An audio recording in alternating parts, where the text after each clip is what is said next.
Hey sisters, we're back talking about Africana Womanism and the 18 characteristics that embody what an Africana woman is. And today I have MOC D. Montgomery with us to help bring in some additional insight. Appreciate your perspective in these conversations. Definitely. We want to try to bring in some of the cultural scripture and see how it connects with some of the teachings in the Africana Womanism book. So it should be a good discussion. Yes. So when we talk about the scriptures, MOC, can you hold up the MC? This is our culture book, and then this is the book on Africana Womanism. Now, the 18 characteristics are spelled out in the book. Today we're talking about family centrality, which is one of those characteristics. Family centrality, okay? The Africana woman is family-centered.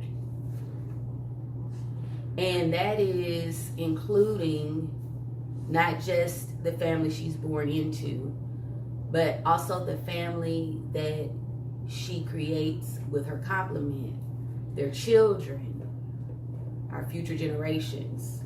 And I want to kind of start there because I think it can be challenging to think past our present. You know, what's going on the day-to-day with our families. But it is very important for us to consider those who are coming behind us, generations from now, because this is our opportunity to help shape their lives for the future. Right. And scripture tells us in the book of Umoja, chapter 2, verse 1, it specifically says family unity.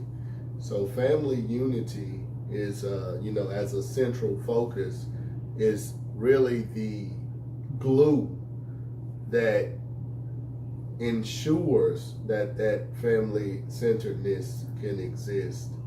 And with family centrality as a characteristic, it really connects with the teachings of the scripture. Absolutely. And that's one thing that I have experienced is that the more that we dig into the best of African thought and practice, the more we see these parallels occur, right? So these this theme of unity, family, this is repeated all across our history as a people. And so we want to keep reminding ourselves of that because we live in an environment where that's not promoted, right? That's not what we primarily see. And so I think that these types of conversations are very much necessary to help us stay grounded and to help us keep our families as strong as we can. Okay. Awesome. So that was the next point I was going to make. African life is about holistic harmony and communalism. I wanted to share a bit from the Complementarity book by Baba Baruti because he says something very poignant. To be African is to be complementarily centered in all healthy and meaningful relationships. Okay, so that's talking about within our families, within our communities. Our goal as Africana women and as Africana men are to be complementary in all of our relationships, even in our relationship with nature, right, with our environment. And so he says that non-complementary relations must be shaped into complementary ones. And I like this point here. It speaks to me as a woman who is aiming to grow in Africana Womanism, that I have a charge to embody these principles and be an example for other Africana women, other Black women, right? Because we talked about consuming what it is that you want to become so that you can create the reality that it is that you want to see. Absolutely. And so you have to do the work, and this is part of doing that work, right? Not only is it a benefit to me, but it's a benefit to those around me as well. Right. So it creates that harmonious environment, if you will. And Scripture talks to us and teaches us about those harmonious environments with the family and your brothers and sisters. In the book of Umoja, it talks about, more specifically, as principle and practice, it's a principled and harmonious living with your brothers and sisters. You know what I mean? Not just your external, but your internal. And it just creates an environment of peace, right? A family-centered environment where there's harmony. Right, and then in the Scripture really speaks to that harmonious living within the family. Yes, yeah, absolutely. So let me give some examples of how this characteristic of family centrality can exude itself. Okay.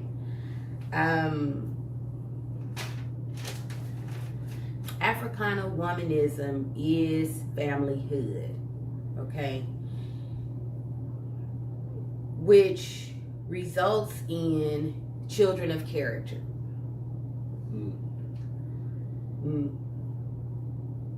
Wow. So the book of Ujamaa, right? Ujamaa literally means familyhood, right? And it says, the statement here, it says it results in children of character. Children of character. Wow. And you spoke on Baba Baruti earlier. Baba Baruti has a book, Iwa, which speaks to character. And so with the Africana Womanism speaking on character and what Africana Womanism can result in, if it can result in children of character, I think that's a win-win. Yeah, absolutely. Right? And the reason why is because as Africana women, we understand that we are the first teachers of our children. Okay?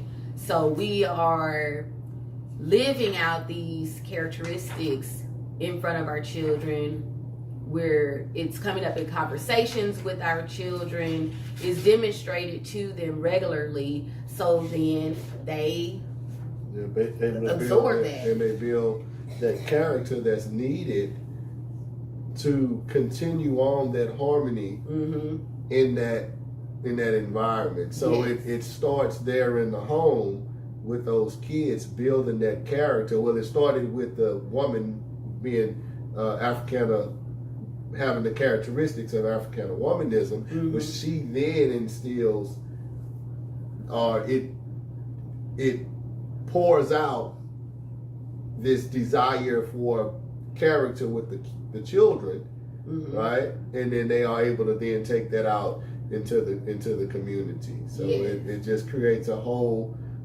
harmonious environment, starting with family centrality, right, as a characteristic of Africana Womanism. Right. Wow. So it's like a domino effect. Yeah, like a trickle down effect. A domino effect there. I mean, if you, that's awesome. That's great. Yeah. So we understand that concept, right? That you are a product of your environment. Okay. And we do want to put weight on that, because think about 20, 30 years from now. Okay, what instruction, what example have you given to your children that you hope that they will be reflecting, displaying in their adulthood. Right? It matters. That's awesome.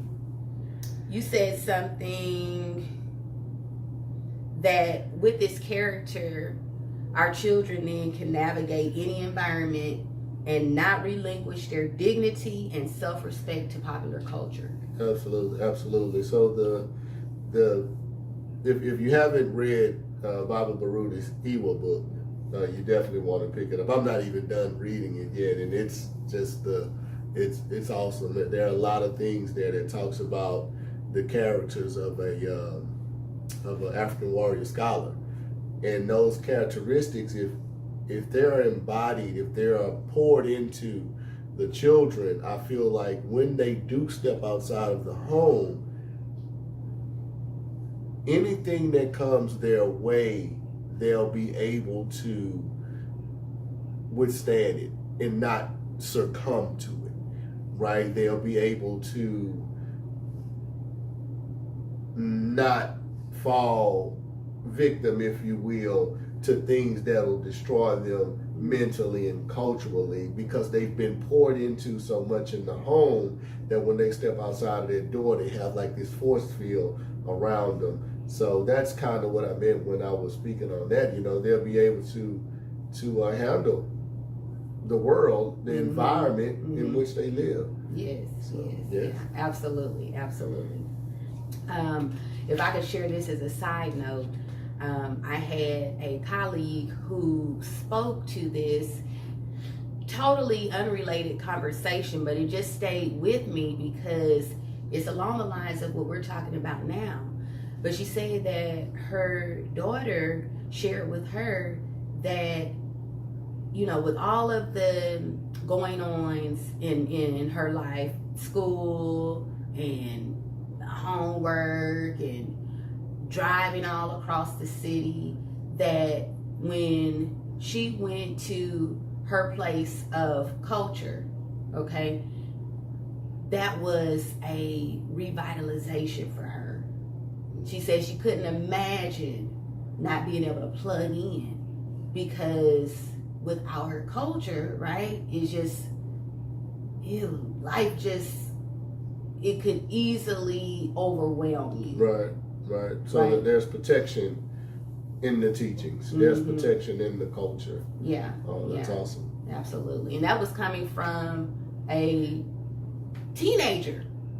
Okay, so parents, it does matter. And however we can help our children and serve them in the best way, I think culture is the number one thing. Absolutely. Definitely. Yeah. Okay, Africana Womanism is familyhood, which results in elders being valued and included and sought for guidance. Okay, so this is another example of how an Africana woman can show this family centrality by being concerned about the elders in her family, in her community, and being intentional about including them. And she also understands that they are the ones to seek for guidance. Right? That's it. And I'll speak for myself, years prior, before I was working to reclaim my African culture. But you almost felt like a detachment from the older adults in your life. Oh, they don't get it. Times are different. But there's value in that lived experience. Right. You've spoken to that many a times, right? And particularly when we're talking about those older adults who have learned and groomed themselves in the best of African thought and practice, right? And they have journeyed years living that reality in light of all of the obstacles that come our way. They have really significant wisdom to share with us. And so, absolutely, as Africana women, we look to our elders and we value them for that. Right. And to go back to the scripture, the book of Umoja, chapter 3, verse 2 states that one of the most important expressions of family unity is the respect and collective concern and care for elders. Right? So it's a part of family. It's a part of every day. It's not we'll deal with the elders, or it's a burden to deal with the elders. It actually, the scripture goes on. If you go on to chapter 3, verse 3, right? Respect for elders is a cardinal act, a cardinal article of the code of behavior. Okay, so respect for those elders and involvement of the elders is of primary concern in African-centered families. So Africana Womanism, I can see how and why it would embody that thought and practice. Because in African-centered families and in an African-centered world of thought and practice, the elders are not burdens. You only find that in other environments where elders are burdens, not in the African-centered world. These are, the elders are of value, and we ensure that throughout life and every day that they are involved and that they are consulted for guidance and wisdom, and this keeps them involved and lively, right? And so Africana Womanism, speaking to this, is really great. I love to see that it really coincides with what Scripture speaks to. So that's awesome. Okay, so I also noted that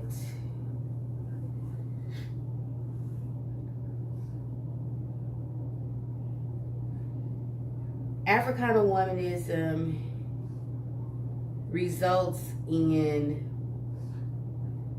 well, let me go back.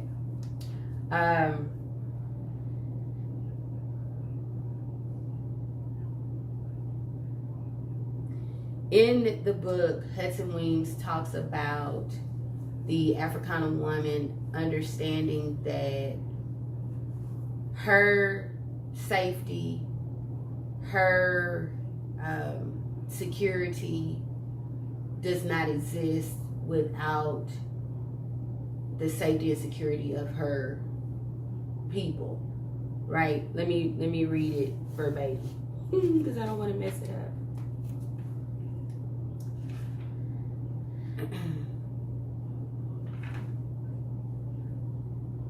She says, the Africana woman realizes that her individual safety, her struggle for survival, are interconnected with the overall status of her community. Okay? So, hence, until her entire people are free, she is not free. Hence, until her entire people are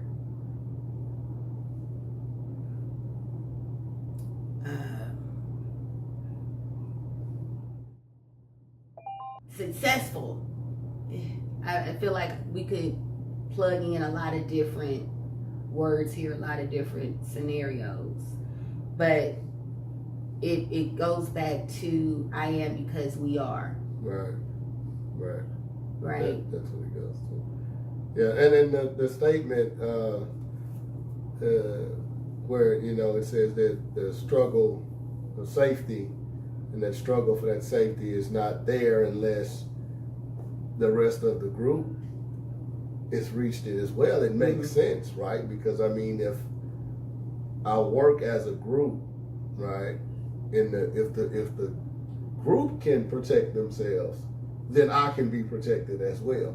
Mm-hmm. Right? Mm-hmm. But if I can only protect myself and the group can't protect themselves, then that leaves me vulnerable, because here I am by myself. I don't have that. I mean, if you think about a team environment, right? One person versus 6 people, I mean, it should be a no-brainer. Right, yeah. So, if she's saying that, hey, if my team is good, mm-hmm. then I'm good. Mm-hmm. Right? Mm-hmm. It's almost like, what was the guy, I hate to bring up a movie, but One Band, One Sound. Okay. Okay. Dr. Lee, what the movie with drumline. Okay. One Band, One Sound. So it don't matter how good you are on this snare, mm-hmm. bro, they don't hear you. Mm-hmm. They hear the entire band. So it don't matter if you can protect yourself. If your family not good, mm-hmm. then you leaving yourself vulnerable, because you need that whole group. Yeah. You know what I mean? I don't know if that was a good analogy that is or not, but I'm trying to put it together. But that is. I'll roll with that one and just let it be. I probably should stick to scripture, and but we'll just go with that one. Well, I like these kind of personal reflections, because that's what we do, right? We read the scripture and then we, try to make it make sense for where we are. And if I could just kind of add to that, like the example that comes to my mind is, having your children in school, right? I can just think about when I'm at the school, I'm also looking out for not only my child, but the children of the community, right? So it's like, I know that if I'm not able to be there on an occasion and another mom in the community is, then I know my son's going to be okay. Because each of us is taking on that duty of looking after all the babies. Right? And so just imagine if we did not have that sense of community. When I go up there, all I'm concerned about is my kid. Mm-hmm. Well, guess what? On the day I can't be there, well, who's concerned about my kid? Because everybody's only concerned about their own. Right? So it does leave us vulnerable then. Mm-hmm. And as one person, we can only accomplish so much, right? Like you said, 6 is better than 1. It's in the math, folks. Mm-hmm. So we definitely want to remember and aim for that communalism in the things that we do in those relationships.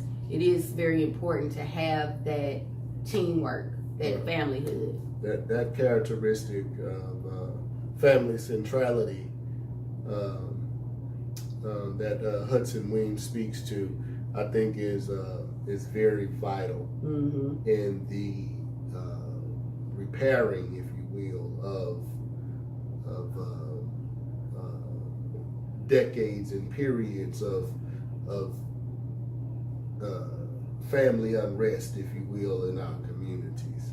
We can if you utilize those characteristics, that one characteristic in itself can improve, as you said, make the whole family good versus just one person. Mm-hmm. It pushes against that individualism.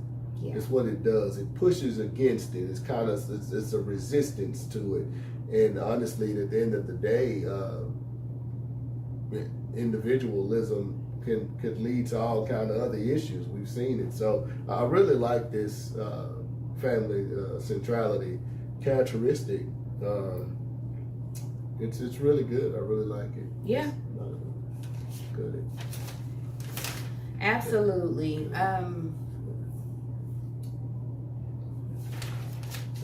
Okay. So that will conclude our chat today. Part one. Part one. Part one. We'll get to part two soon. Oh, alrighty, y'all have a good one. Kwalu Tamaduni, which means for the culture. For the culture.